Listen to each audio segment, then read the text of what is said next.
Hi guys, it's Beth. Welcome to my channel. Today is my project share for the Smash Our Stash 2021 collaboration that is co-hosted by myself and Teresa, who is fresh and renewed with Teresa here on YouTube. And the purpose of this one is just to work through your stash. Each month we have a theme or a prompt, and all the participants try to kind of work through as much as we can of that particular item. So this month the theme was free choice or crafter's choice, and I chose paper scraps. My box of paper scraps was getting out of control, and so I decided to kind of work my way through as much of that as I could this month. And so far I've got a lot made, and I do want to keep this video kind of on the shorter side since there are a lot of participants, so I'm not going to go into a whole lot of detail on anything.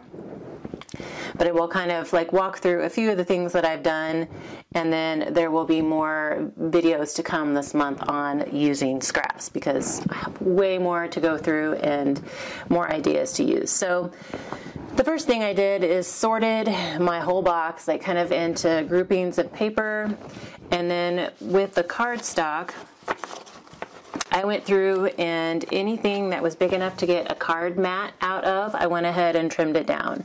So I have two sizes. I have 4 1/8 by 5 3/8, and then some that are just 4 by 5 1/4. So it really just depended on the size of the paper and what size I could get the most card mats out of. So I have a nice color variety of card mats to use with my scraps this month.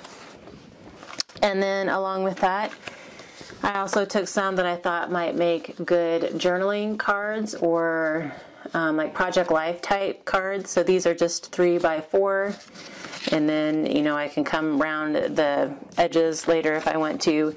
And then there were a couple smaller pieces of that particular pattern, and so I just went ahead and made them into tags, so I thought those might be cute in a junk journal too. So that was the first thing I did.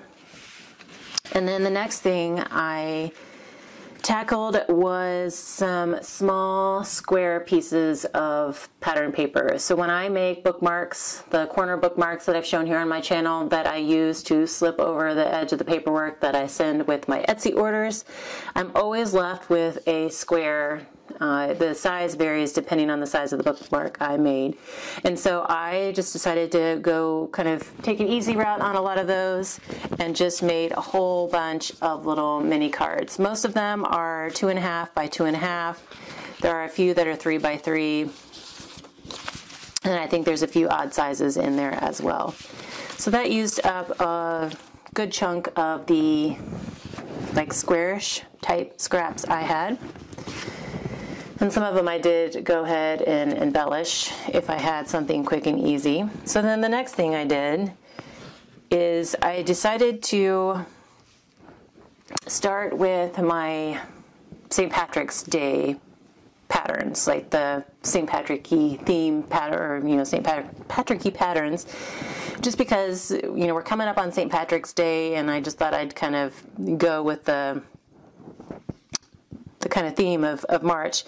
And I have a lot of repeating patterns because a lot of the scraps that are in my scrap box I keep it next to my silhouette machine, and when I cut letters for wooden blocks that we make, a lot of times if there's anything usable, I just take it off the silhouette and throw it in that box. So a lot of these patterns, there's a lot of repetition, and that's just because that's a pattern paper that we use a lot on our blocks. So most of these came from St. Patrick's Day letter blocks that we've made in the past. So I just took some of the scraps and various sizes because I wanted the kind of differentiation of sizes. Took the scraps, found a scrap of white cardstock that would fit it with about an 1/8 inch border all the way around, trimmed them both into fishtails, and then punched some holes in the top and just made a cute little banner. Some of them I did go ahead and add some stickers to, and then I just used some red or green and white baker's twine. So that was a quick, fun little project. And then I had a bigger scrap of some of the greenish paper, and then I had this big St. Patrick's Day felt dimensional sticker in my stash.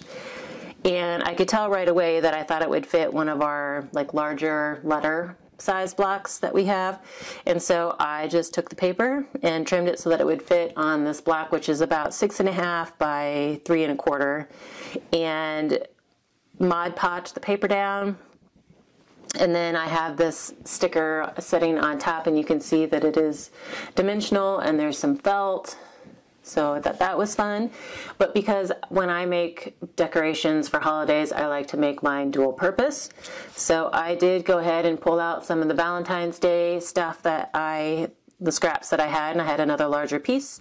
So I just put it on the back side of this block, and then I had a kind of a clear Valentine's Day sticker that has been in my stash for a long time. So I just put it on here and then added some white vinyl hearts around it. And I may come in and add something else dimensional on this side, just because that side is so dimensional, just to kind of make it dimensional on this side as well, but I haven't gotten that far yet. But so that was something else fun. And then I have like almost 30 cards, so I'm not going to go through these in detail. I will just kind of talk in general about them as I flip through. But I tried to, a lot of my scraps were similar sizes. So I had a lot that were like about 2 inches wide and that were longer, so I just trimmed them down to 5 1/4 inches long and grouped them together on card fronts to make kind of a mat. And then I just made whatever I could, as many as I could using that route. I just tried to keep it easy. And then I did pull in stickers from my stash. Most of the sentiments I have were printed from my silhouette because I don't have any St. Patrick's Day stamps. This is a card sketch. It's one of the 2 that I used, I think. And this is Operation Ride Home sketch number 154. It's my favorite when I get down to scraps because you can usually get, squares out of the scrap papers that you have. And all of the cardstock mats came from my scrap paper. I challenged myself not to cut down any full-size pieces of cardstock. So this is one where I just had it going horizontal. So I've got, just a bunch of variations here. These I had strips that were different sizes, and so I just, put them together. And then these were strip cards. So I just took a piece of cardstock and added adhesive all over the front of it, started laying strips down, and then trimmed off all the scraps. And it's just a way to use up, a lot of those little strips. And the strips are all different widths. I didn't worry about keeping them consistent. I was just trying to use them up at this point. And then this big sentiment was printed from my silhouette as well. I knew I wanted something big because there was a lot of different colors of green going on. I wanted something big that would kind of take away from the craziness going on the back side of the card.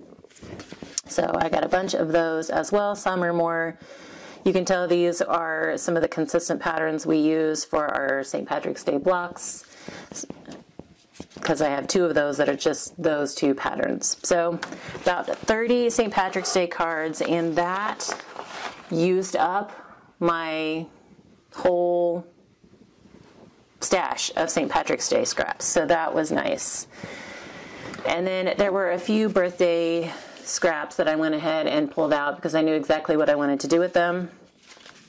And these were ones that I had made into note cards originally, these patterns, and so I had strips left that were all like just over 1 inch wide that were left over, and so I just took them and kind of mixed the colors and just put them on the front of the card, tied them together with a strip in some cases, and then added a sentiment or sticker here in the middle. This one I was able to use a big sticker from my stash. And then here were some thinner strips that I had left, and so I just kind of lined them up going diagonally across the card and put the sentiment in the middle. And then this one was, I had one like lone strip left of this, so I just paired it with some yellow paper. So that's, let's see, 1, 2, 3, 4, 5, like 7 different ways. Well, 6 if you just count cards in general, different ways that I've used up my scraps so far. And I am going to continue working through scraps this month. And so, like I said, there will be some more videos to come about different ways to use scraps or how to use the scraps on cards. It'll just be kind of a couple different themed videos coming with that. So stay tuned for that. But before you go, please be sure to check out all the links in the description box below for the other participants in this collaboration. It is so awesome to see how everybody uses the theme item in this month. It's free choice. So you're going to have a wide variety of ideas on different things that people are choosing to use this month. So please check them out.